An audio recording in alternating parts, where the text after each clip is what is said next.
should be live. Welcome back, everyone. Happy Halloween for those that are going to watch this on me live streaming, or if you come across it after I'm done recording it. But it's finally October 31st. It's finally Halloween. Just stretching here. And I'm finishing off my month of celebrating October and Halloween and trying to get as many streams up today as possible. And I'm back. This will be part 3 of What Remains of Edith Finch. I think, if I recall, we're a good we're probably a good about halfway through the game, so I might be able to finish it today as long as I stick to it.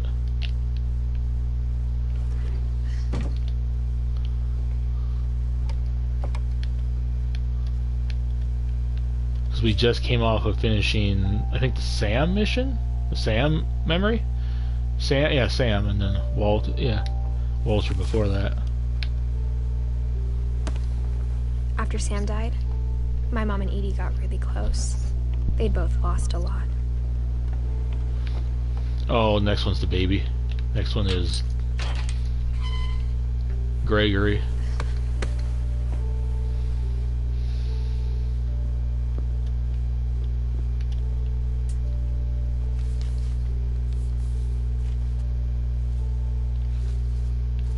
Dear Kay, do you remember the way Gregory used to laugh when he thought he was alone? Like something funny was happening, but only he could see it. I think he saw things the rest of us don't.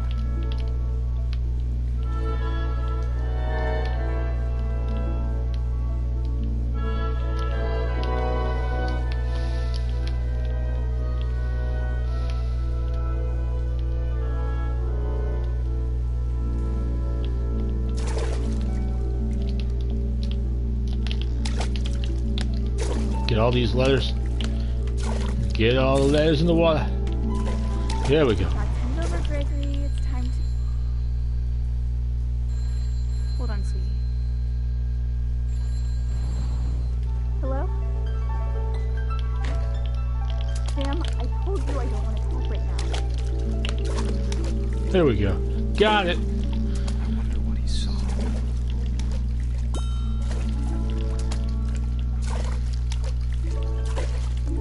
What his world was like.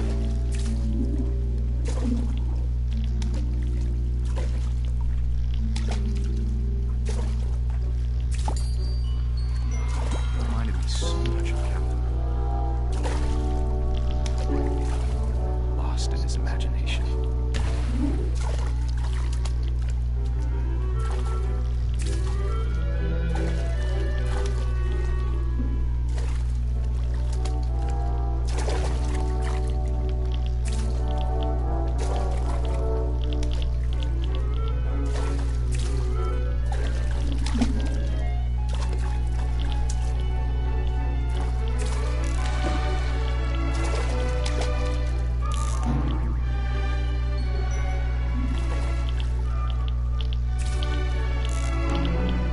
I know how silly it sounds.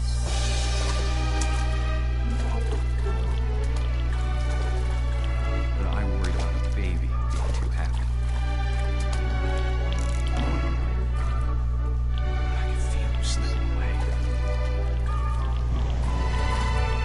Sorry about that, Gregory.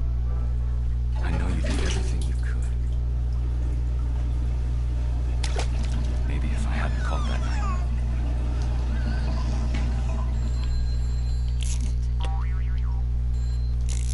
No, I don't want Gregory. I wish he could have told us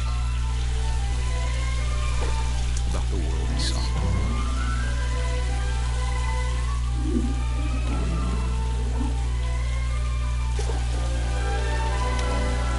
There's so much I don't understand about Gregory, about everything.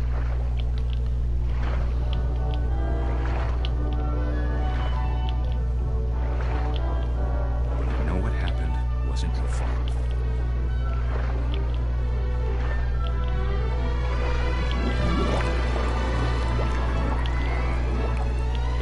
I'm sure it's happened.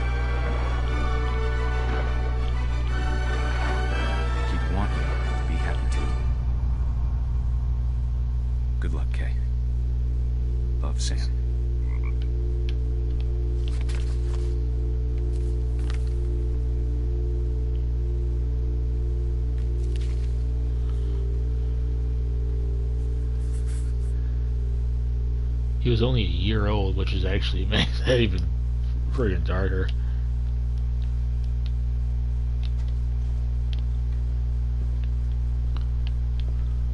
I can't imagine my mom ever writing poetry, and yet...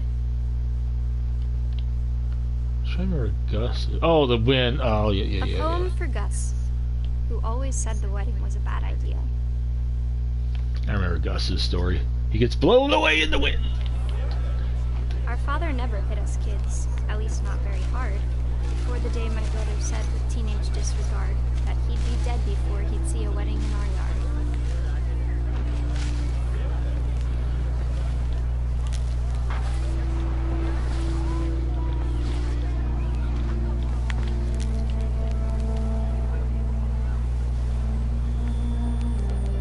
My father made him come, of course, but Gus stood far apart, just flew his kite and bottled up the storm inside his heart.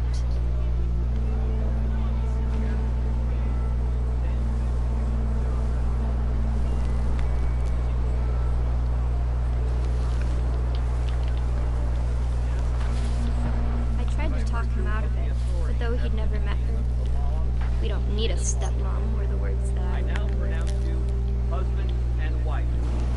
You may kiss the bride.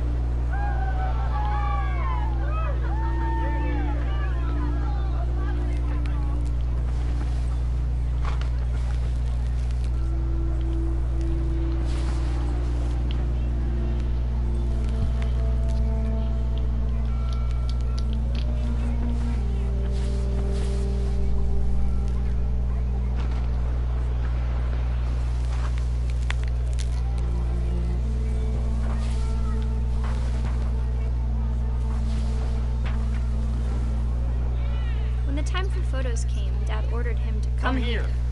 But Gus declined, and as a sign held up his middle finger.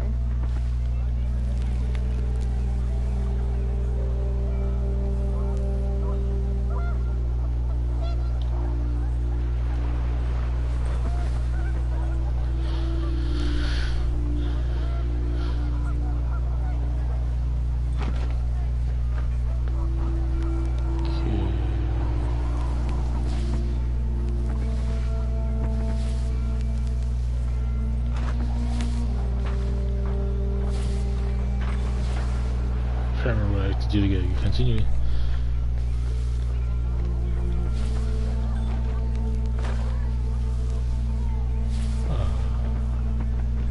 I had to hit something.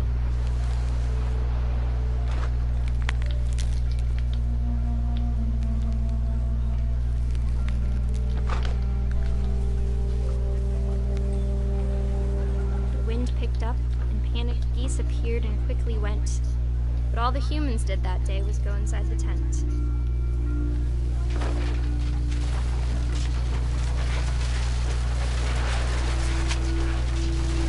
The rain came down in buckets then, but no one seemed afraid that nature might destroy the tent our dad had crudely made.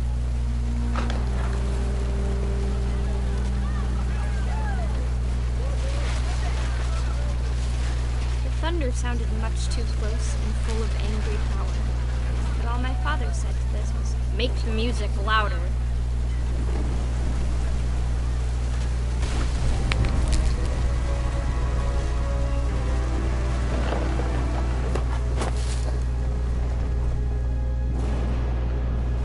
I wish that I could truly say I thought about you on that day. Out there on the beach alone, just you, the wind, the sea and foam. But I didn't. Until we found you.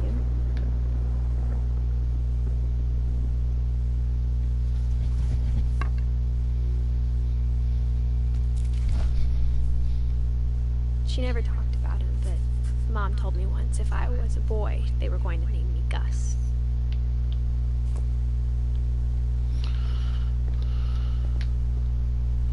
Dawn. Oh, yeah. So, if I remember correctly, it was, yeah, so Sam's kids. So Gus was one of Sam's kids, Gregory, and then Dawn, which is Edith's mother. I'm just trying to remember the family tree situation here. Okay, I just want to make sure. Give me a second. Should be back on. Only microphone. And now. Okay. So that's where we're at. We're getting close to the end. I should be able to finish this today, which would make even more sense for, you know, finishing on Halloween. My mom moved up to the loft after her brothers died. At the time, it was as far away as she could get.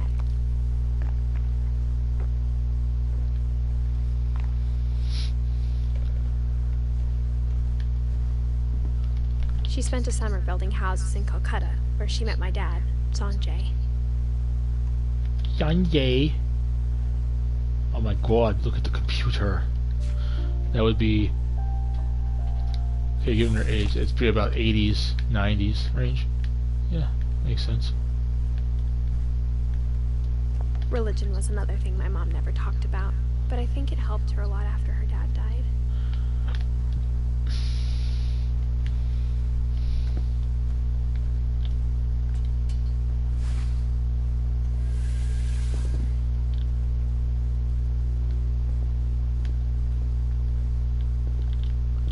You want me to go back up, or... I'm trying to remember which way I have to go now.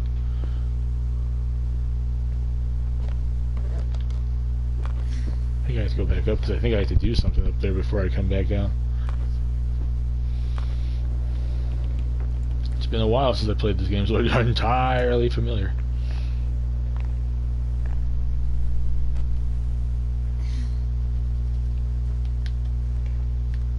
Oh yeah, I have to go out. My mom moved to India a week after graduation and got a job teaching English. Lewis was born a year later. We're almost close to the Lewis story. When my dad died, I don't think Mom knew where else to go. I'm sure Edie was happy to have her back.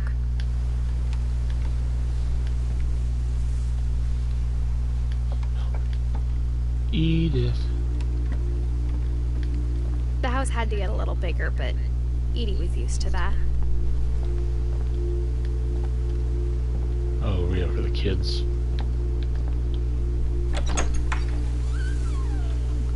And for a while, things were good. Almost normal.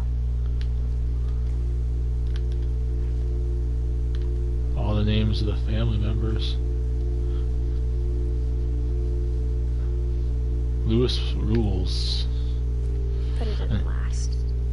Yeah, until you realize what happens to Lewis.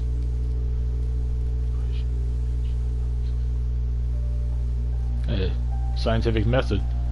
I remember that from school. Computer. Now there's a modern day computer. Okay, the kids. So the baby would be Edith, and Dawn, Sanjay, and then Lewis is the oldest, and then Milton's the middle kid.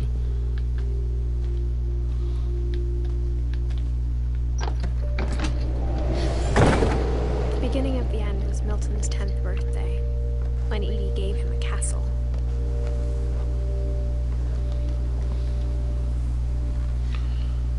After Milton disappeared, the only thing he left behind was a room full of paintings.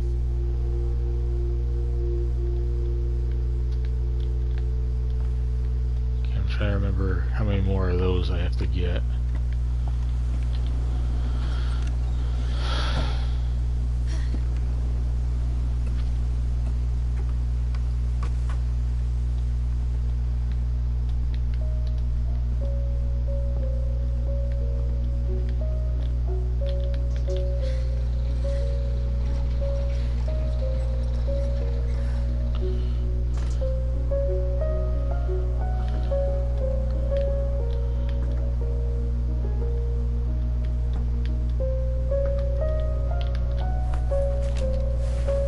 Edith Finch in The Magic Paintbrush.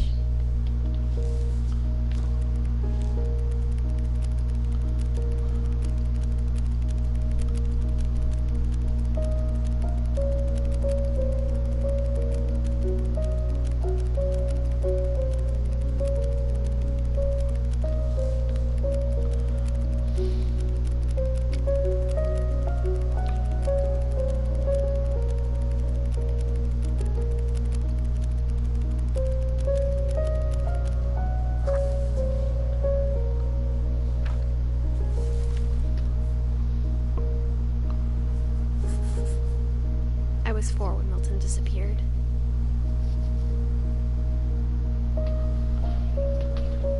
2003. See, it's weird because then they say he died, but technically his story is that he went missing. And I do know that supposedly another one of their games dealt with a character that people speculate and rumor is Milton.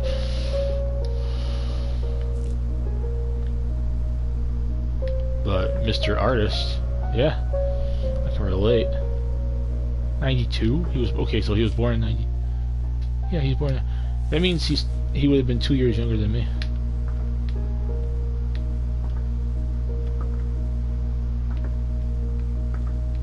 I think I have to go back down now. Mom spent months searching for my brother. Then she sealed the doors.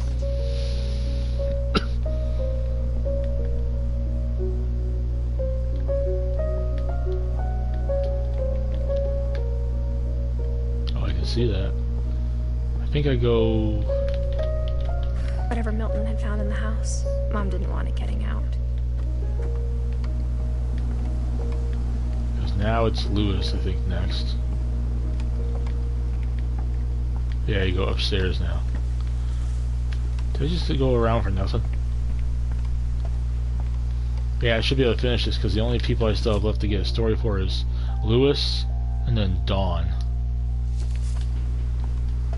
And Lewis is next, and then the mother and Edith, or Edie, I should say, are after that. So I should be close to being done Mom with this. definitely blamed Edie, but I think Lewis blamed himself. After he graduated, he just spent more and more time in his room. Until Mom got him a job at the cannery. Which was their biggest mistake. Everyone always told me to stay out of Lewis's room. Except Lewis. Okay. So I got that. I got the trophy for looking at all the things. Okay, don't go that way.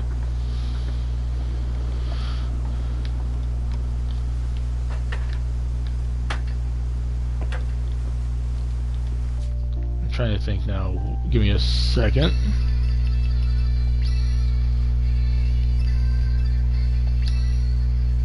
Finish all the stews.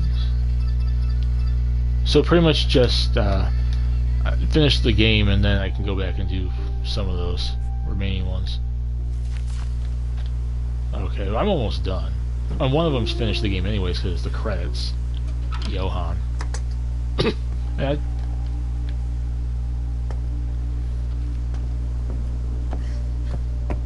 Lewis's room smelled very, very familiar. That part of him lived on. He had the hookah!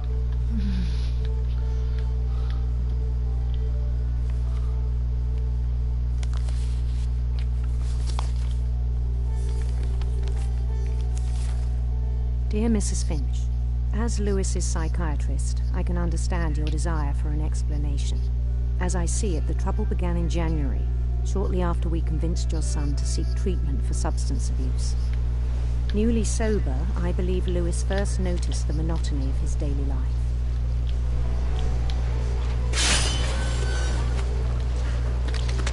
He kept working at the cannery. But he withdrew part of himself. In our sessions, I saw the same behavior. His mind began to wander. I asked him to describe it. He said he started small, imagining a labyrinth. He'd feel his way about. Then something moved. Bats. And toads.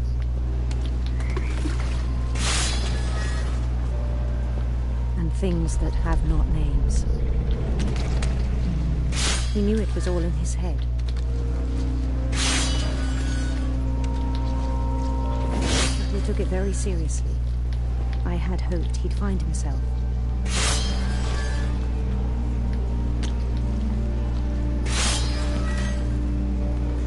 But he found something more. I worried about him then. daydreaming at the cannery. I spoke with his boss, but he said Lewis had become a model employee.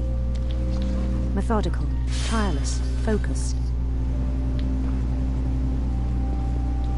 Like a whole new Lewis.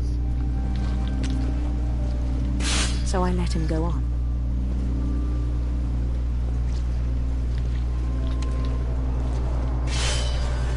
I even encouraged him. It seemed very promising at first. He told me he'd made a new friend.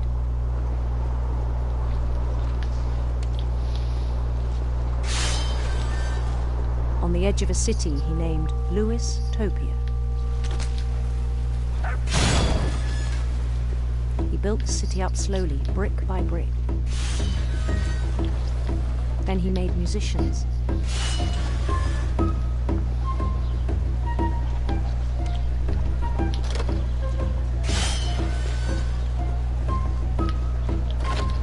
And songs for them to play.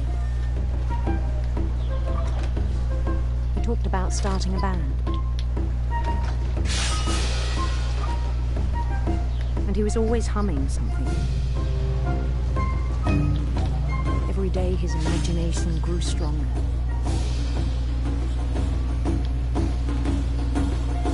He no longer spoke at the cannery. But his chopping was as reliable as ever. Then one day it struck him that all the cheering crowds, even the stones under his feet, were all in his imagination. So he could do whatever he wished.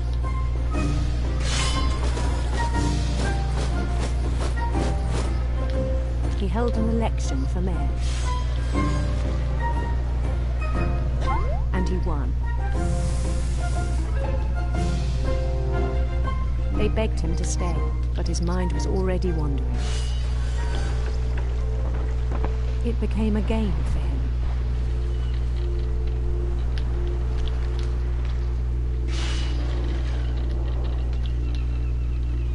He'd conquer a city, then immediately push on. New Lewisburg.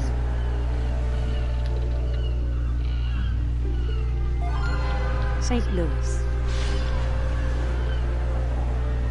He started drifting away from our reality.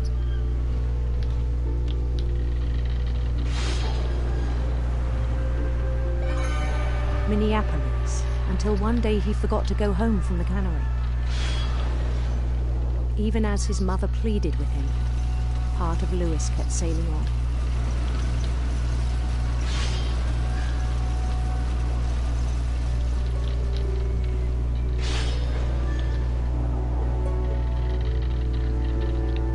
In Lewisburg, he heard rumors of a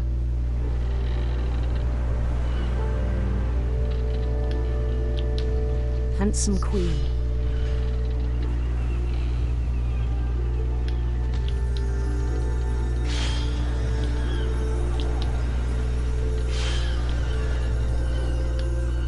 The queen was on her own quest for radiant rainbows.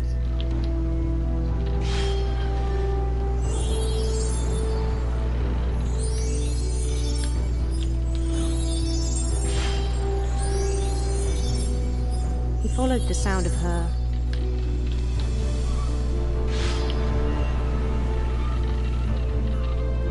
silver harp.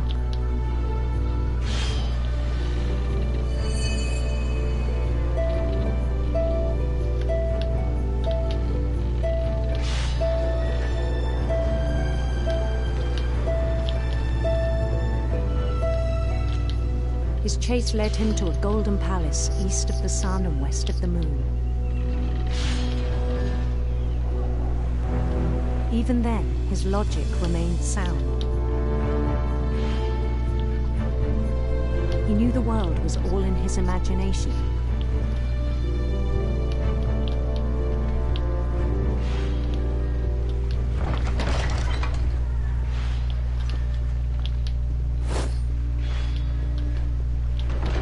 was so proud of having created it.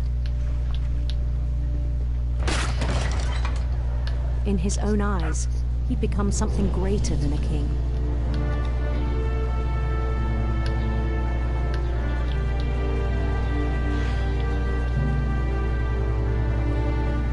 For someone who'd never known success in the real world, I think it was overwhelming. And then it struck him that the real Lewis was not the one chopping salmon, but the one climbing the steps of a golden palace.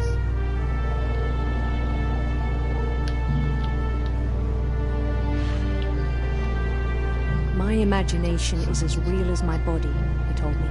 It was hard to argue with him.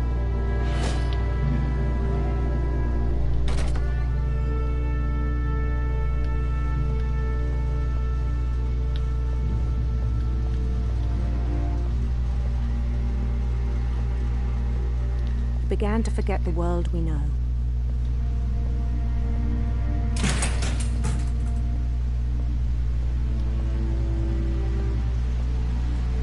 I think it pained him to remember Lewis, the cannery worker.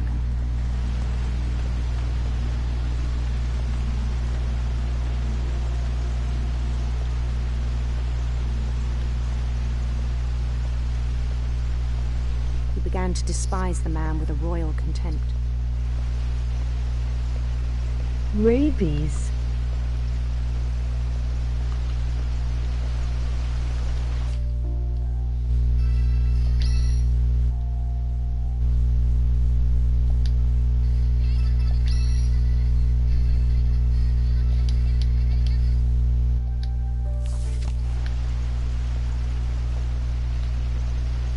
Leishikson.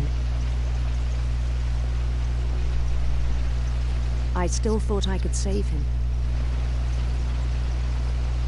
Even after he said he was being crowned king over all the lands of wonder. The palace would be packed with his companions.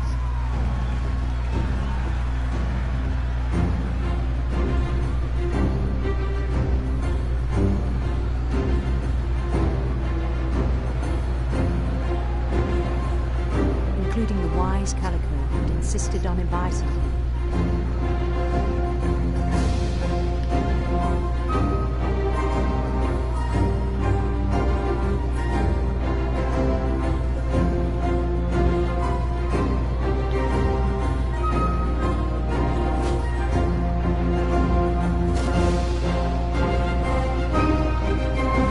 His queen waited, holding his crown.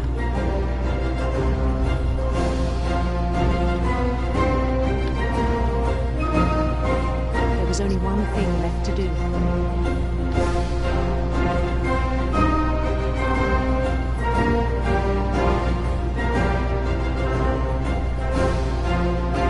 Bend down his head. And there it goes.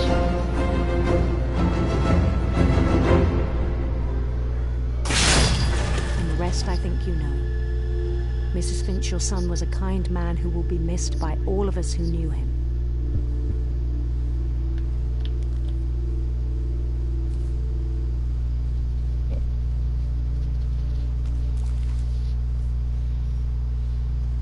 My brother was really cool.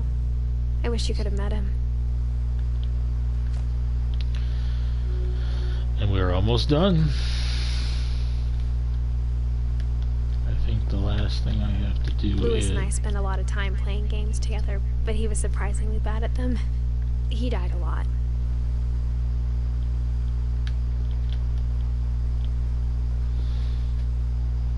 High school diploma.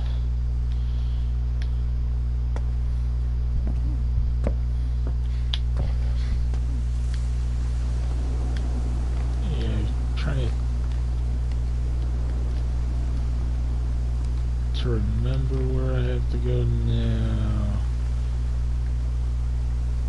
I'm sure there's something there's or the door I missed.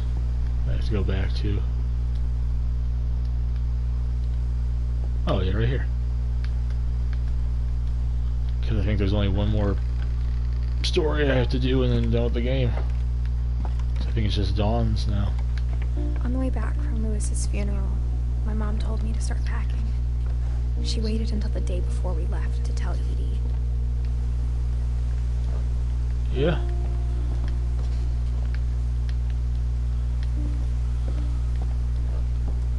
I bet. I'm not sure if she wanted to make it easier or harder.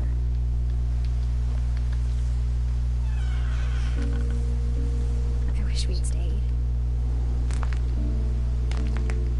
But I understand why we left.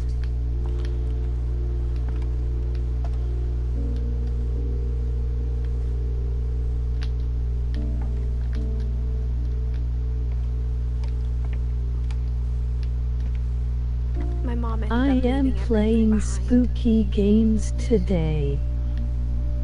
There you go. Do it. It's the day to do it. What happened that night had been coming for a long time.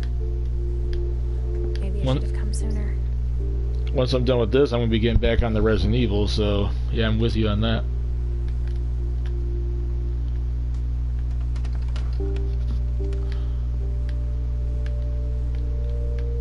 But it had to end one way or another. All that's left now is to tell you about that last night.